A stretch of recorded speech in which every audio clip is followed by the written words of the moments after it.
I'm trying to platinum Days Gone Remastered in the hardest way possible, by going for all 67 trophies in the game beyond just the 46 that are required for platinum, which means I'll have to beat the story twice on the hardest difficulties, Survivor and Survivor 2, earn all the gold medals in every challenge in challenge mode, achieve max level in the all-new Horde mode, Horde Assault, and finally beat the game a third time for the trophy I'm dreading the most, Dead Don't Ride, which will require me to complete the story on permadeath mode, where if I die even just once at any point, I'll have to start all over again. So with a brutal rage-inducing grind ahead of me, it was nice to get an easy one here within the first few seconds for unlocking my first skill somehow. The story opens up from there, where we're introduced to Deacon, Boozer, and Sarah right at the brink of a zombie apocalypse, before getting separated and flashing forward to the present day. Now, just 2 years later, with Sarah seemingly dead, Deacon and Boozer would hit the open road as drifters and take on jobs from local camps, with our first job unlocking another trophy after delivering some swift justice. Later, Deacon and Boozer would get separated, resulting in Boozer getting jumped by a group of Rippers, a local cult who would completely cook his arm, before I had to step in and, of course, save the day. Yeah, that didn't go the way I pictured it, but on the second try, I took them out and got our next trophy, Just a Flesh Wound. Just a Flesh Wound. Oh man, these trophy names are great. Love it. For the trophy, Better Living Through Chemistry, I had to inject myself with some kind of mysterious substance from a Nero injector. I then had to tail a Nero helicopter to find out what they were doing out here, learning that O'Brien, you know, the guy Deacon's girl got on the chopper with, was actually alive, meaning she could be too. Unlocking the trophy, The Ends and the Means. The Ends and the Means. Discover what happened to Nero. Let's go. The next trophy, Special Delivery, required me to pick between 2 leaders to give a drug stash to. And seeing as how I was gonna need some much better weaponry here on Survivor difficulty, I immediately gave it to Tucker. While at this camp, I also decided to fork over some plants I found over to the kitchen, unlocking the trophy Kitchen Courier, before heading out to start clearing up the map a bit, where I encountered my first freaker horde. Yeah, hordes are gonna be like impossible for me, dude. Oh god. Oh god. No! Dude, I had it down to like 5 of them. Okay, I can do this. I can do this, dude. I just have to believe. Okay, got another one down. Okay, down to 3. We're down to 3, dude. Okay, we're down to 2. Down to 1. Oh no, no, no. Got health here. Okay.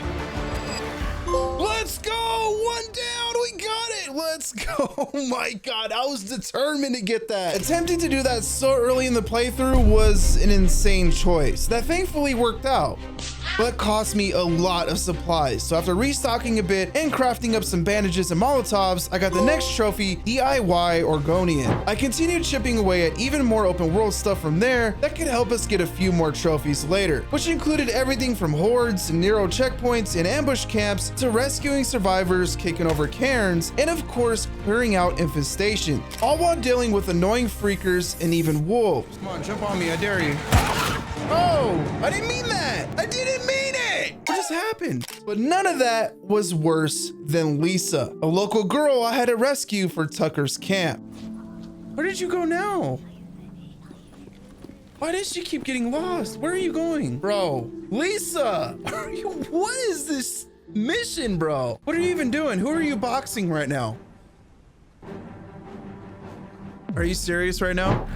Lisa, how did you live out here alone for all this time? Eventually, we got Lisa back to Tucker, and while at the camp here, I went to spend some of my hard-earned credits on a bike upgrade, unlocking the trophy First-Time Buyer. With this brand new engine upgrade, my bike would be a little bit faster, something I would definitely need with fast travel being blocked on this difficulty, which was definitely a choice by the developers. I don't see how that makes the game any harder. If anything, it just makes it more tedious because it's going to take double the time to platinum this game. But it is what it is. With that in hand, I finished clearing out the entire map in this northern area, where after finding the last ambush camp, I got the trophy Welcome to the Party Pal, before blazing to the remaining missions here, where Deacon would end up finding O'Brien, making a deal with him afterwards to find out what happened with Sarah that fateful night. Upon finishing that, I finally got just enough XP to unlock my 15th skill here for the trophy I'm Out of Control. And while on my way over to the next mission, I got a few more. The first was Old Reliable, which you get for racking up 200 crafted weapon kills. And this unlucky freaker was the last one I needed, followed by the trophy Go Kick Rocks for knocking over 12 anarchist Karens. Now, one of the trophies I was worried about the most prior to my playthrough was Days Gone in 60 seconds, which requires you to defeat a horde in 1 minute or less in survivor difficulty. So I was not expecting to get this one done anytime soon, until I did. Let's go! Days Gone in 60 seconds, and I got that trophy for under a minute. No way! I wasn't even going for that, dude. Clearing out that horde got me just enough camp XP to upgrade my bike for the second time. After tricking it out with a fresh coat of paint and some decals, I got the trophy Farewell Original. With this north side of the map completely done, I picked up the story where, surprise, surprise, we had to go rescue Lisa again, taking her to Ricky, an old friend of Deacon's, afterwards, before picking up Boozer and riding out to Nikki's camp at Lost Lake, which unlocked a gigantic new area of the map to explore, but even more importantly, got me the trophy Lost and Found. Lost and Found, let's go. From there, we would meet up with Iron Mike and Eminem. I mean Schizo. Before being accepted into camp and being able to explore this new open area, which came with a whole new set of challenges, from even tougher enemies to really annoying Nero research sites that were almost impossible to reach with my current bike setup, with this jump in particular standing in my way of another trophy. Well, son of a bitch! I don't think I can make this, dude. What? Oh, got it. Let's go, dude. Yeah, let's go. Performance enhanced. The next trophy, Lend Me Your Ears, was a bit more passive and required me to pick up 989 freaker ears, which I knocked out while clearing up the map of even more hordes, infestations, Nero checkpoints, rescues, and you know the rest. All while dealing with some pretty insane bugs. No, I don't think so. Sounds like they're clearing freaks. My next task here was to check on Boozer, who just had his arm amputated after getting some gnarly blood poisoning thanks to those rippers earlier in the story. And doing that got me the trophy Brother in Arm. Get it? Because he has one arm. Later, taking down another ambush camp where I would get the trophies Ghost of Farewell for stealth killing 100 enemies, and You've Got Red on You for looting 541 items off of enemy corpses. Why that specific number, you ask? No idea. I then located the last of all 10 survivors, which were an absolute pain to find, for the trophy Surviving Isn't Living. This, paired with a few more side jobs for Tucker, got me to max level 3 with her camp and the trophy Best Friends Forever. Aww. I now just needed to get 2 more camps up to level 3 for another trophy, but that's gonna be a grind and a half, so we'll circle back to it. In the meantime, I knocked out every side job and extra activity on this side of Lost Lake, which got me more than enough credits to blow on a bunch of new weapons and upgrades. Unlocking the trophy Make It Rain for spending over 20k in a single camp, before stopping by the old church and experiencing a flashback where Deacon and Sarah got married in a very touching and heartwarming wedding. You promise to ride me as much as you ride your bike. In front of a priest? Well, I now pronounce you man and, well, wife. From there, we headed out to the Forbidden Ripper side of Lost Lake with Schizo, and why Deacon decided to trust this dude time and time again is beyond me. This, of course, resulted in Schizo turning on Deacon and giving him to the Rippers. Eventually, we would escape, thanks to Lisa. Yeah, that Lisa, who for once was actually useful, and unlock the trophy Take Back Your Name. A few story missions later, I would get just enough XP to unlock my 30th skill for the trophy There's No Stopping Me, before I was faced with the most difficult trophy yet, where I had to kill a gigantic breaker with only a measly knife. All right, we gotta try to knife this dude, man. However many swipes it takes. Probably gonna be here for another 4 hours. It's fine. I need to get this for the trophy. Come on, Joey Swole. What an absolute bully. And for what? Oh my God, how many more, brother? How many more can you take? Come on, man. Please die, please. Does he have regenerating abilities or something? What the hell is going on here? Yes! This is a knife, baby! From there, I would explore this newly opened area of Lost Lake and knock out a few more trophies, like Wannabe Fortune Hunter for finding 50% of the collectibles, and Farewell Drift for accumulating 10 minutes of drifting while on my bike. Eventually wrapping up everything Lost Lake had to offer and getting just enough camp XP to reach level 3 at Iron Mike's, with just 1 camp left to go for another trophy later. With that done, I was finally able to reach the last area of this southern point of the map, after Deacon learned that Sarah could be alive and might have hunkered up with the local militia there, unlocking the next story trophy, Riding Nomad. And it's here, while being brought in to join the militia, I met probably my favorite character in this entire game, Taylor. Nah, man. Ooh, she is a looker. I'd hit that, you know. I gotta go. Eventually getting a tour around the base where the long search finally came to an end.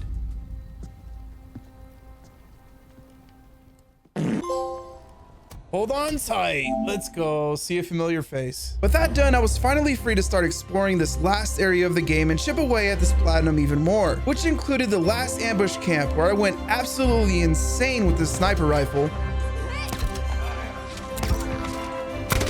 Drifters you ambushed down there, huh? Oh, double headshot. Let's go.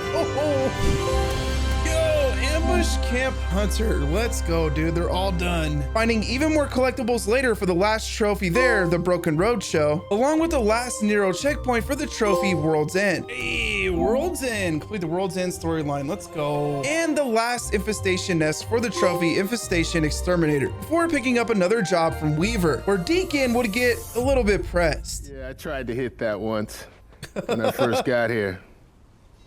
Is that right? Oh, yeah, dude. I mean, that lady's got a fine ass. I'm an ass no. man. Couldn't help myself. Yeah. How'd that work out for you? Not too good. But at the end of the day, Deacon got the girl. Again. And after a little trip to Pound Town, we got our next trophy, It's Getting Cold Outside. Now, the next trophy I got here was surprisingly super grindy, requiring me to fix my own bike with scrap every time it got damaged until I got to 100 scrap spent. Problem was, it only cost like 1 to 3 scrap every time I needed to fix it. So this one took forever, but I eventually got there at damn near the end of the main story. And since I was close to the end, I also racked up enough XP at this point to finally get the last skill I needed for the trophy Mr. Fahrenheit. Let's go. Mr. Fahrenheit, unlock 45 skills. For the next trophy, Variety is the Spice of Life, I had to kill enemies using every type of arrow from the bow. So I decided to do this the hard way by attempting it all in a single run. All right, so we gotta get kills with every type of arrow here. That's a great start. Uh-oh. I didn't mean to use an explosion bolt. Dude, normal bolt. So I'd never really used this thing before. As you can clearly tell, firebolt on this guy. Variety is the spice of life. Let's go. That was about all I could do for now, so I continued the story and would try to escape the militia with Sarah after the colonel lost his damn mind, only to get caught by, you guessed it, Eminem. I mean Schizo, but later freed thanks to Lieutenant Corey. Heading back to Lost Lake afterwards, where I got the trophy Warrior Invictus for finishing that mission. From there, we were in the end game now. So after recruiting Lost Lake and going to war against the militia, finally silencing Schizo and taking down the Colonel once and for all, I got the trophies. I've been waiting for this, and both Days Gone and Surviving is Living for completing the story on Survivor difficulty. I then wrapped up all the remaining side jobs from there, where after clearing out the last Marauder camp, I got the trophies Marauder Camp Hunter, and finally Best Friends Forever for life for reaching max level 3 with 3 different camps. Now, beating the game on Survivor difficulty honestly wasn't as bad as I thought it would be, especially late game, as I was upgraded to the max with every skill and loaded with the best weapons in the game. But sadly, this trophy hunt would only get harder from here, because I still had to do the challenge mode, Horde Assault, and beat the game 2 more times on both Survivor 2 and permadeath mode. So any ounce of confidence I might have had at this point would quickly get shattered. You idiot! Get on the bike! There's just no way, it's not feasible. I took on the challenge mode first and started with the easiest one, because for every gold medal you get, you unlock a patch that will give you a buff to help you with the tougher challenges ahead. Beginning with Dead Don't Ride, which was a crazy taxi-inspired challenge where I had to pick up survivors on a golf cart and drop them off in specific locations in under a certain amount of time. With the first challenge in the bag, I ran it back one more time because for the trophy I Make This Look Good, I had to complete a challenge using a different skin and custom accent. And after a few more tries, I finally got it. I Make This Look Good! Earn a gold medal in a challenge with a character skin and custom accent equipped. Let's go, dude. For the next challenge, Reload, I had to kill a horde in 3 minutes or less. I'm nervous about this, man. Hordes always scare me. Keep it moving, keep it moving. Just focus on the barrels. There we go, dude. Yeah, I got 103 left. I'm cooked, bro. There's another barrel. It's gotta be a really good one to kill 130 zombies, and that's not gonna happen. Oh, no. Oh my God, get me out of here. Holy moly, dude. Starting is the hardest part, man. Ooh, that's a large chunk, dude. Oh my God. Running out of time. Let's go, baby. Woo! Let's go! Gold medal! The next few challenges, Hog Wild, Drifter's Run, and Outride, were fairly simple, requiring me to get from point A to point B with my bike in a specific amount of time, which of course I easily blazed through. Let's go! I locked the hell in for that one, dude. At this point, I had 5 challenges done with just 7 left to go, which meant I ranked up just enough to be able to upgrade one of my rings to max level, and doing that got me the trophy worthy. For the next challenge, Ambush Camp Rush, I had to take out a camp in under 6 minutes while basically being in complete stealth the entire time. And the best way to go about doing this one was to use residue bolts and have all the guards take each other out. Is that gold? Yeah, let's go, dude. Done. The next 5 challenges were all Horde related, and this is where the difficulty in this trophy hunt truly hit its absolute peak. Why are you crouching? Oh, no. All right, it's all right. No, don't swing, you idiot. Dude, oh my God, I'm going to my own mine. Oh, where did you come from? No shot. Woo! Lost and damned! Reached the founder rank. Let's go, dude. Oh my God, dude. Look at the bodies just piling up. This. Oh my God. 9 more seconds, dude. Holy sh. Let's go! Gold! This is the first of 3 endless hordes. 101. Perfect. Yeah, we gotta get. Oh. God. Oh my God, so glad I have the gold though out of the way, bro. Yo, dollar bills, y'all. Let's go. Spend 3,000 credits on your loadout. The building. Come on. Let's go. Done, son. All right, you guys go have at me, man. Enjoy your dinner. Thank you for cooperating. Peace out. We're done with that one. Am I about to do it right now? Oh my God, we did it. Let's go, dude. Oh my God, 3 in the morning. We got the gold, baby. That's all that matters. Let's go. I now just had 1 challenge left to go, which going into it I thought would be one of the hardest, but ended up being the complete opposite. Mostly because your boy is cracked. Nice, dude. I'm a freaking ace, son. Militia. Let's go. Can I get gold in all of the challenges? Oh my God, just a massacre. Gotta patch them all. Gold team rules. I think there might be one more. You done good, kid. Damn right I did. After 15 hours, the challenge mode was complete, but sadly, I wasn't done with Hordes just yet, because waiting for me was the all-new mode introduced in this remaster, Horde Assault, which requires you to survive waves of hordes that increase in size every single round. So not wasting any more time, I jumped right into the first map, Cascade, which had a target score of 400,000. Oh, shoot your gun, dude. Yo, more freakers, more problems. Got the increased Horde one already. Yo, freak show, let's go, dude. Survived Horde Assault for 15 minutes. I survived for 35 minutes, mind you. Next up was Belknap, where I had to reach a target score of 500,000, which was also fairly simple. But the next level, Lost Lake, which had a target score of 750,000, is where I quickly got humbled. Oh my God, I just want to get out of here, man. Come on. With the difficulty starting to ramp its way up with the introduction of wild wolves and even worse, bears. Nice little 3-6. Let's go, dude. Last but not least was Crater Lake with a target score of 800,000. Now, I tried to speed through this one using the exploding freaker injector that I had just unlocked, quickly realizing that was a mistake. Bro, what? I wasn't even near that. So I gave it one more shot, the right way this time. Sarah's gift, and maybe another one. I'm on top of the world, beat the target score for all levels. All right, now we just got to get to level 35 and Horde Assault is done. All I had left to do now was farm an insane amount of XP for the last Horde Assault trophy. And after roughly 3 hours of running Cascade over and over and over again, I finally accumulated just enough. Yo, Survivor!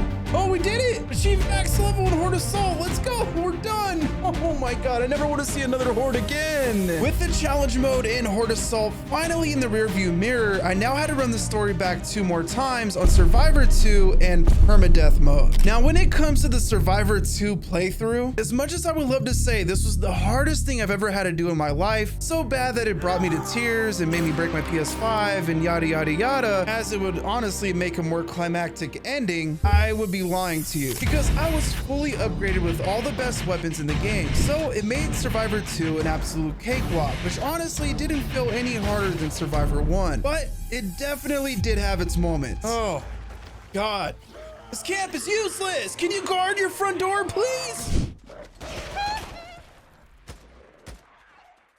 Bye, have a great time. Door just closed up. Oh god. Never mind. Eventually, I would reach a pack of nudes, where I was able to go for the trophy Logan's Shadow, which required me to kill enemies using all 4 different ammo types with this experimental new rifle that was exclusive to New Game Plus. Let's go! Logan's Shadow, dude. Woo! 90%. From there, I steamroll through the rest of the story and roll the unskippable credits for a second time, where after about 20 minutes, I got the trophies 1 more ride and 2 days 2 done for completing the game on New Game Plus and on Survivor 2. I then jumped straight into permadeath, not really too worried about it because even on Survivor 2, I only died like 3 times. But unfortunately, Days Gone wasn't quite done throwing hordes at me at the absolute worst time. Oh, it's a horde. It's a horde. No, no, no, back up, back up, back up, back up. Oh!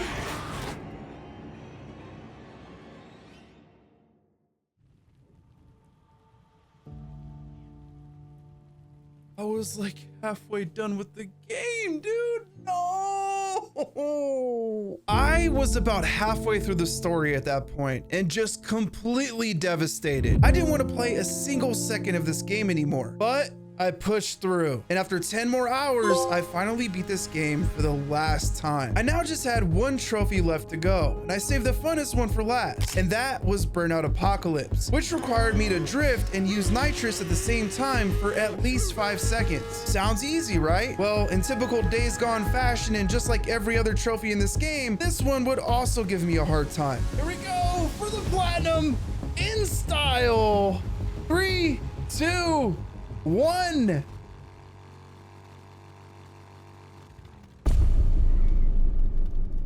Or not. Even the zombies tell me I'm doing it wrong. There it is. Oh my god. Burnout Apocalypse, which means finally 1%er. Oh my god. Thank you guys so much for watching. If you enjoyed the video, be sure to subscribe and leave a like for more. Don't forget to comment down below which game you want to see me platinum next. And be sure to check out the all new community Discord through the link in the bio so you can stay in the loop between uploads and hang out with a bunch of other trophy hunters. I'll catch you guys on the next one.